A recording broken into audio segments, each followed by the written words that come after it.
जी अस्सलाम वालेकुम। Next question आपके हमने लास्ट में पढ़ा था बिजनेस फाइनेंस और इसकी इम्पोर्टेंस। आज पढ़ते हैं सोर्सेज ऑफ बिजनेस फाइनेंस।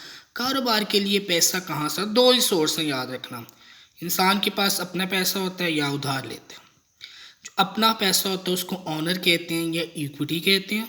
जो लोगों से लिया जाता है, रिलेटिव से या बैंक से लिया जाता है, उसको डेट या बारोड फाइनेंस कहते हैं, सिंपल वर्डिंग में। जो कंपनी होती है अपने शेयर्स बेचती है, अपने शेयर्स बेच के उसको इक्विटी कहते हैं।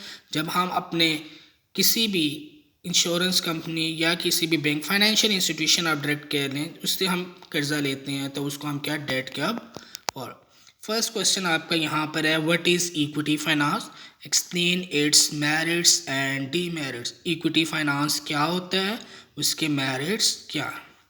इक्विटी फाइनेंस ये होता है कि जब आप ऑनर अपने सोर्स से कारोबार चलाता है उसको इक्विटी फाइनेंस कहते हैं।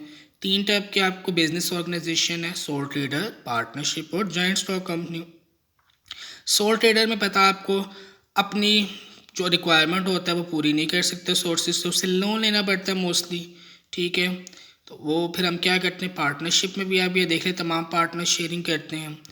और लास्ट जो आपका जॉइंट स्टॉक कंपनी आती है वो हमेशा अपने शेयर्स को क्या करते हैं, फ्लोट करते हैं, वहाँ से लेते हैं, लोग उस शेयर को ख़रीदते हैं और शेयर होल्डर बनते हैं। क्लियर। इट्स मीन जो आपके जॉइंट स्टॉक कंपनी में पैसा आता है थ्रू आप क्वालिफाइंग शेयर से लेते हैं, उसको हम इक्विटी या ऑनर फाइनेंस कहते हैं। इसका फ़ायदा क्या है? पहले नो इंटरेस्ट। देखिए उधार में हमें इंटरेस्ट पे करना पड़ता है, आपको इक्विटी जब अपना पैसा होगा कोई सूद की रकम नहीं देनी। एडिशनल फंड्स, अगर आपने कारोबार बनाना है, पैसे की ज़्यादा रिक्वायरमेंट है तो ऑनर्स को ज़रूरत नहीं पड़ती, आसानी से नए शेयर फ्लोट कर दो, पैसा आ जाएगा। फ्रीडम ऑफ कंट्रोल, जब आपका पैसा अपना है, तमाम ऑनरशिप आपकी अपनी है, कोई भी आपकी कंपनी के एसेट्स पे क्लेम नहीं करेगा। लो कॉस्ट, हमेशा जो पैसा जहाँ अपना होता है वहाँ पे कॉस्ट कम इसलिए आती है क्योंकि हमने इंटरेस्ट पे नहीं करना पड़ता। फिर क्या फ़ायदा जी, कंसंट्रेशन ऑन क्वालिटी प्रोडक्शन। हम देखें हमारा सारा का सारा फोकस क्या होता है, हमारी अच्छी क्वालिटी की चीज़ हो, क्योंकि हमें इंटरेस्ट तो देना नहीं, जहाँ से हमने पैसा कमाना और कंपनी ने क्या करना, लोन की अमाउंट वापस करनी। लिक्विडेशन ऑफ एसेट, फर्म अगर लिक्विडेट का मतलब वाइंड अप होने वाली है लेट्स सपोज, तो तमाम के तमाम एसेट भी मालिक के रहेंगे। सिक्योरिटी फॉर एडवांस, अगर आप let's suppose business position additional fund raise कर सकती है तो वो क्या हो सकते हैं, अपने जो असासा जाते हैं उसको सिक्योरिटी रखवा के, गिरवी रखवा के कर्जे की सहूलत ले सकते हैं। कंट्रोल अवर क्राइसिस, नेक्स्ट एडवांटेज है, वो कहते हैं कि इंटरेस्ट नहीं हमने पे करना होता तो कंपनी को इकोनॉमिक क्राइसिस के आने के खदशात बहुत ज़्यादा कम होते हैं। एंटायर का मतलब है एंटायर प्रॉफिट, इक्विटी फाइनेंस में मालिक अपना पैसा इन्वेस्ट करता है, ठीक है, सब ऑनर शेयर होल्डर हैं, तो इट्स मीन जितना प्रॉफिट आएगा ऑनरशिप का अपना होगा, किसी के साथ शेयर नहीं करना पड़ता। Base to capital structure, capital structure का मतलब ये होता है कि आप जब आप अपने जो साख्त है कंपनी की उसको मजबूत करते हैं, वो सारा का सारा कैसे आता है, मसलन आप प्लांट मशीनरी इंडस्ट्री जो भी लगाते हैं तो अपना पैसा होता है जिसमें फाइनेंशियल रिस्क कम हो जाता है कि नुकसान होने के खदशात कम होते हैं, लॉस होने के चांसेस कम होते हैं। No requirement of credit, management खुद सपोर्ट करती है, इससे कारोबार बढ़ाना हो या कुछ भी करना हो तो उनको कर्जे की ज़रूरत नहीं होती, अपने रिजर्व फंड से या ऑनर के पास एडिशनल फंड होता है, वहाँ से वो अपने बिजनेस को एक्सपेंड कर सकते हैं। हाँ एडवांटेज ये भी है, एबिलिटी टू बारो, इतना वेल फाइनेंस हो जाती, इक्विटी होती है, अगर फ्यूचर में कभी खुदा ना खास्ता उससे ज़रूरत पड़ जाती है तो आपको आसानी से कर्जे की सहूलत मिल सकती है।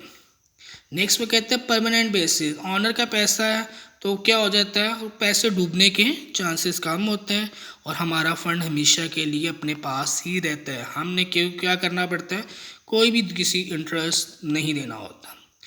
Demerits of equity finance, less potential to face नम, फेस नम का मतलब अचानक मार्केट में क्राइसिस, लेट्स सपोज ये देखें कोरोना आ गया, ये इस्लाम में, ठीक है, आपके इलेक्ट्रिसिटी के सारे बिल गवर्नमेंट तो नहीं पे कर सकती, सॉरी हम नहीं पे कर सकते, इक्विटी फाइनेंस ऑनर है, ठीक है, तो ये जो प्रॉब्लम है ये फेस करना हमारे लिए मुश्किल हो जाता है जब स्लम सिचुएशन आती है जहां हम कुछ नहीं कर सकते। इनकम टैक्स, याद रखना जितनी इनकम ज़्यादा उतना टैक्स, ठीक है। इसका मतलब है डेट फाइनेंसिंग जब होती है, हम कर्जा लेते हैं तो हमें इंटरेस्ट की अमाउंट प्रॉफिट में से डिडक्ट करके जो हमारी इनकम बचती है उस पर टैक्स लगता है, लेकिन यहाँ पे हम डिडक्शन नहीं कर सकते, जितना प्रॉफिट आएगा उसी पे हमें इंटरेस्ट देगा। नो अग्रेसिव मैनेजमेंट, फर्म क्या हो जाती है, हम एग्रेसिवनेस नहीं होती, मालिक अपनी बात करते हैं, जिसकी वजह से वो जो रिटर्न आना चाहिए ना वो नहीं आता है, क्योंकि हमारा जो डिसीजन की मैनेजमेंट पर्सनल करते बड़े जो मैनेज कर रहे होते हैं बिजनेस अफेयर को, तो वो नॉन एग्रेसिवनेस शो करते हैं। हाई रेट ऑफ रिटर्न, ठीक है। फर्म जो होती है कि अगर आपके डेट कर्जे होते हैं, ठीक है, वहाँ पर क्या है हाई रेट ऑफ जो रिटर्न आना चाहिए, मोर प्रॉफिट प्रॉस्पेरिटी जब खुशहाली होती है उतना अवेल नहीं कर सकता।